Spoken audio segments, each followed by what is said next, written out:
Queridos irmãos e irmãs da Estaca São Carlos, como todos sabem, né, ou boa parte, a maioria sabe, no domingo passado, no dia 20 de novembro, tivemos o serão em celebração aos 30 anos da Estaca São Carlos.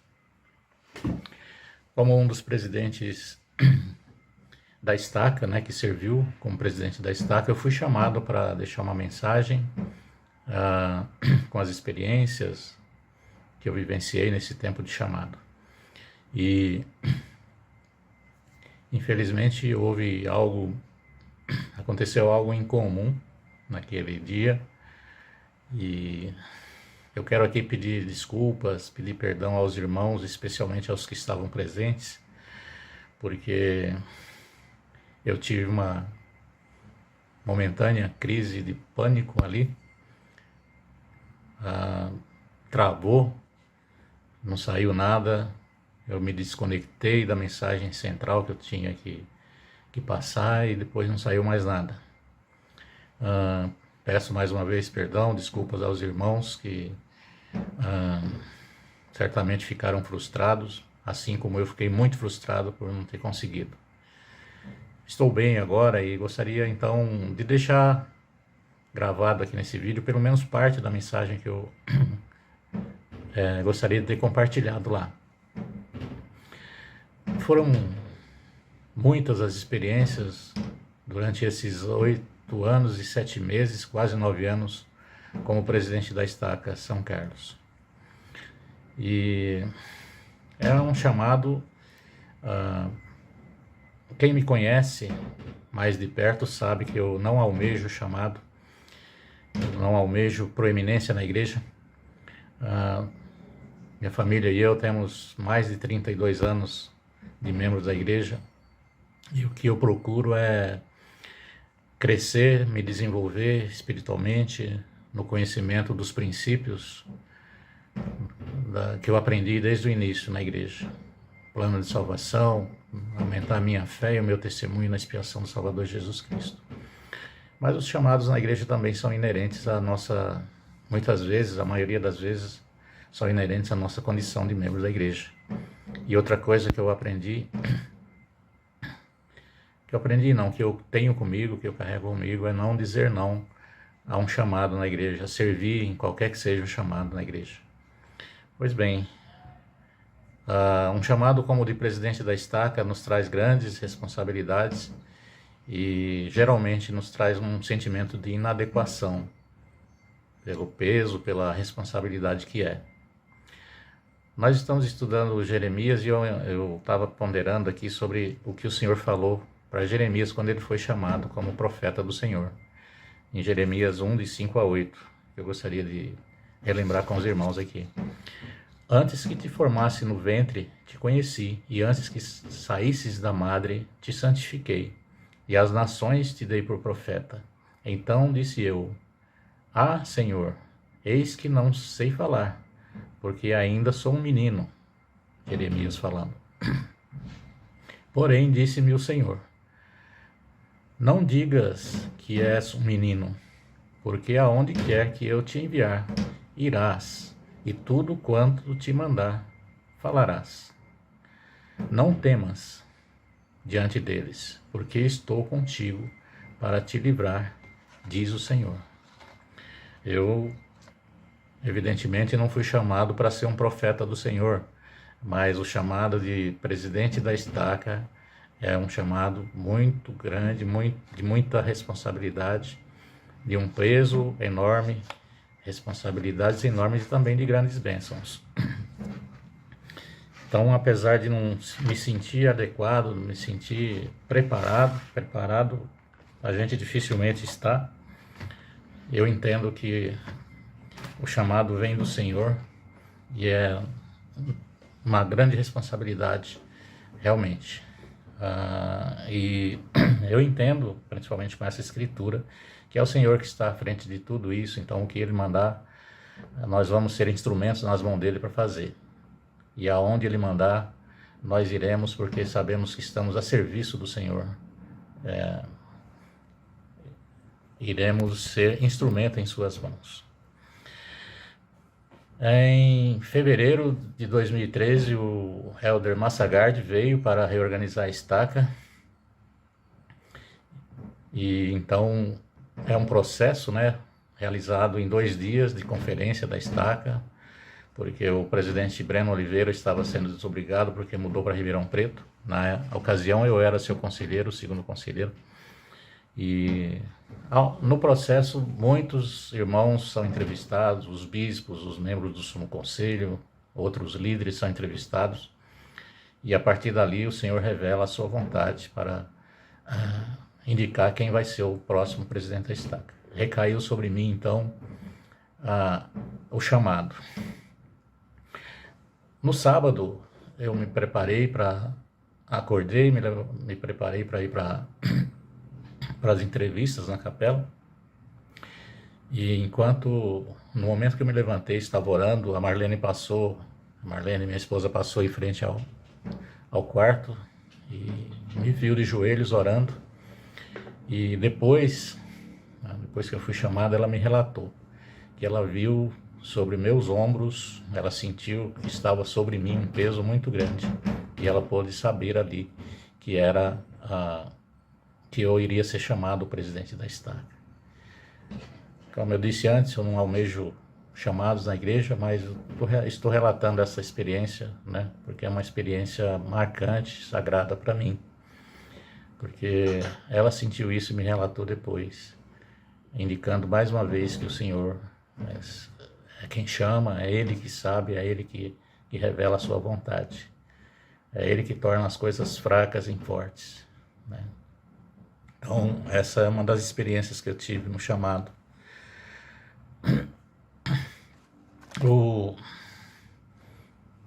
Veio o chamado no domingo, fui apoiado e designado, e aí começamos o trabalho e os desafios.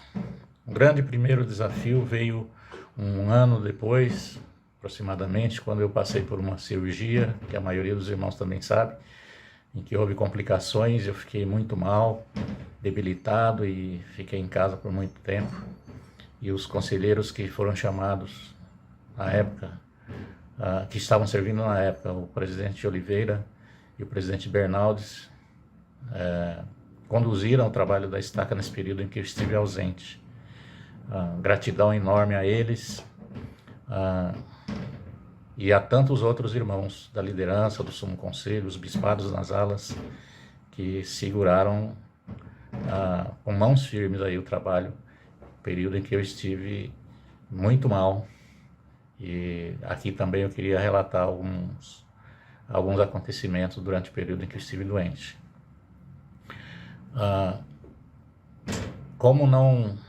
Eu não gosto muito de citar nomes em meus testemunhos, porque eu acabo esquecendo de alguém e acho isso injusto, e vou esquecer alguns com certeza. Mas como não lembrar, naquele período em que eu estava debilitado, de pessoas que me ajudaram, me serviram, começando por minha própria esposa e meus filhos, né, que fizeram de tudo para que eu me recuperasse. A Marlene, um dos principais fatores que me enfraqueceram foi a falta de apetite. Eu não comia nada. E a Marlene já não sabia mais o que fazer para me alimentar. Aliado a isso, outras pessoas demonstrando grande amor por mim, por minha família. Como não lembrar do irmão Adilson Formenton, que gentilmente veio até minha casa para cortar o meu cabelo. Ele trabalha como cabeleireiro, barbeiro, e veio me fazer o cabelo em casa, gentilmente, para me ajudar a levantar o astral, a aparência ali, que eu estava muito debilitado, realmente. Parece uma coisa boba, mas eu lembro disso com muita gratidão, e aquilo contribuiu, com certeza, para a minha recuperação. Como não lembrar da irmã Virgínia Fattori, que trouxe sopas, comidinhas especiais aí para tentar fazer com que eu me alimentasse. A irmã Adeildo, o irmão Raimundo estiveram presentes.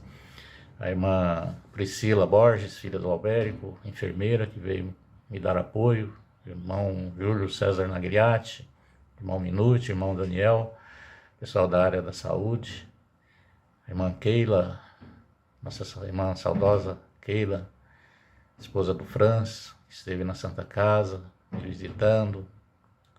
Tudo isso me deu força para me recuperar. Então eu pude sentir o amor dos irmãos por mim, e isso me fortaleceu muito. E muita gratidão, eterna gratidão por tudo que eles fizeram. E também aqueles irmãos que eu deixei de citar aqui por esquecimento, ou aqueles que não puderam vir me visitar, mas que eu sei que oraram por mim. E eu senti a força de suas orações, de sua fé e de seu testemunho. Foram essas coisas que me fizeram voltar mais tarde, plenamente recuperado. E, acima de tudo, a mão do Senhor conduzindo tudo isso para que eu retornasse para continuar a exercer o meu chamado na presidência da Estaca. Essa foi uma experiência desafiadora, porém marcante, e o Senhor conduzindo todas as coisas. Ainda como experiências, mais para frente, o realinhamento da Estaca, em que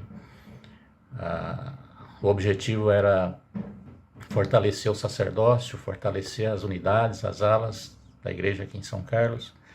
Com isso, o chamado de novos bispos, novas experiências do Senhor revelando a sua vontade para chamar determinado irmão, que às vezes nem ele tinha esperança de ser chamado, ou não esperava ser chamado. Muitas vezes nem eu, mas o Senhor é quem indicava, e foram experiências marcantes. Aquelas vividas na época do realinhamento. Também naquela época foi chamado novo conselheiro, o irmão Tiago Salles, porque o bispo Oliveira, o presidente Oliveira, foi chamado bispo da ala de Juco Preto. Aquele período, então, foi marcante também como experiência do chamado. Mas para o final agora, o desafio da pandemia, em que o Senhor também mostrou algumas lições importantes para todos nós. As mudanças aí nas reuniões passaram a ser online, desafios enormes que vivenciamos, mas gostaria de destacar que mesmo em meio a essa pandemia desafiadora, o Senhor nos abençoou, e foi nesse período em que nós tivemos, por exemplo, a criação do ramo Antenor Garcia, mais uma unidade da igreja aqui em São Carlos. Uma outra nova experiência com o chamado de líderes, o presidente Franz Sérgio de Camargo e sua liderança.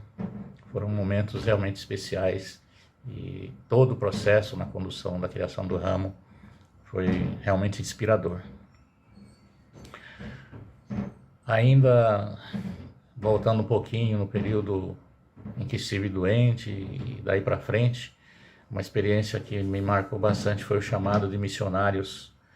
Foram dezenas de missionários nesses 8 anos e 7 meses, e cada um deles, foram dezenas, mas cada um deles era sempre uma experiência muito especial. Ao impor as mãos sobre a cabeça de cada moça e cada rapaz, era uma experiência para mim, uma experiência espiritual, porque você colocar sobre a cabeça daqueles jovens o manto de um missionário, um representante do Salvador Jesus Cristo, era muito especial. E eu cheguei a fazer, então, quando eu estava doente, a designação de missionários aqui na minha própria casa, porque eu não podia sair, desobrigação de missionários que estavam chegando. Mas o Senhor ditava as palavras, conduzia as palavras que eu tinha que dizer, me dando a força necessária para fazer essa designação. Foram muitas e muitas experiências, e essa foi uma das que me marcou bastante. Para finalizar essa questão das experiências, agora no final, na reorganização da Estaca para minha desobrigação, nós temos o casal Cleiton e Luísa, que hoje estão na ala Tijuco Preto, mas eles conheceram a igreja num processo interessante também. A conversão deles foi bem interessante, porque eles conheceram a igreja em contato pela internet, depois os missionários ensinaram eles e eles foram batizados na época da pandemia também, na ala Jardim Risset. Pouco tempo depois, eles se mudaram para uma fazenda aqui na área da ala Tijuco Preto e passaram a ter dificuldades para frequentar a igreja pela distância, pelo trabalho na fazenda, que ele cuidava de animais, e isso enfraqueceu um pouco a fé, o testemunho que estava sendo formado. E o Cleiton me disse que estava pensando em seguir seu caminho fora da igreja, porque estava muito difícil. Na reorganização da estaca, agora com a mudança que houve, o Elder Uceda, que presidiu a conferência, ele ministrou vários membros, várias famílias em entrevistas. E uma das famílias que eu indiquei foi exatamente a família do Cleiton, a Luísa e seus filhos. Algo interessante é que no dia marcado, no sábado, novamente o Cleiton teve problemas e não pôde comparecer. O Elder Uceda abriu uma exceção, então, para que ele viesse no domingo, às 8h30 da manhã. Chegamos na capela, nada do Cleiton aparecer, e chegou a hora da reunião de domingo, da sessão de domingo da conferência, e faltando 5 minutos, já estávamos no púlpito, e normalmente ali já não se atende telefone, nós precisamos estar em reverência ali para iniciar a reunião, quando o Cleiton me ligou no celular. Aí o Elder Uceda permitiu que eu atendesse. Eu vi que era o Cleiton e perguntei a ele. Ele permitiu que eu atendesse. E ele disse que estava com problemas no carro, teve problemas lá com a administração da fazenda, e na hora de sair o carro estava com problemas. Ele ia chegar muito atrasado na reunião. Aí eu pedi para que ele, falei com o Elder Uceda, ele pediu para que ele viesse assim mesmo, que ele falaria com ele no final da reunião. Enfim, a ministração foi feita pelo Elder Uceda após a reorganização da estaca. Hoje a família do Cleiton permanece na igreja firme, estão selados no templo, e essa foi uma experiência que me marcou por causa disso, né? O Senhor, mais uma vez, nos usando como instrumentos em suas mãos para abençoar a vida das famílias, a vida das pessoas. Então, são experiências gratificantes. Para terminar, irmãos, eu gostaria de citar o presidente Nelson na última conferência, por causa dos dias difíceis que estamos vivenciando. Ele fala para nós confiarmos no Senhor e vivenciar o seu amor. Em seu discurso, ele diz as seguintes palavras: vivenciar o amor deles, de Deus e Jesus Cristo, é vital, pois somos atingidos e atacados diariamente por notícias preocupantes. Vocês já devem ter tido dias em que queriam apenas colocar seu pijama, encolher-se e pedir que alguém os acordasse quando o tumulto terminasse. Irmãos, eu sei que tem muitas pessoas que estão nessa situação. As coisas estão tão difíceis que às vezes o que dá vontade é de fazer isso. Colocar um pijama, entrar embaixo dos cobertores, dormir e só querer acordar quando tiver a notícia que todos os tumultos terminaram. E o presidente Nelson prossegue: porém, meus queridos irmãos e irmãs, muitas coisas maravilhosas acontecerão. Nos dias que estão por vir, veremos as mais grandiosas manifestações do poder do Salvador que o mundo já viu. Entre agora e o momento em que ele voltar com poder e grande glória, ele concederá inúmeros privilégios, bênçãos e milagres para os fiéis.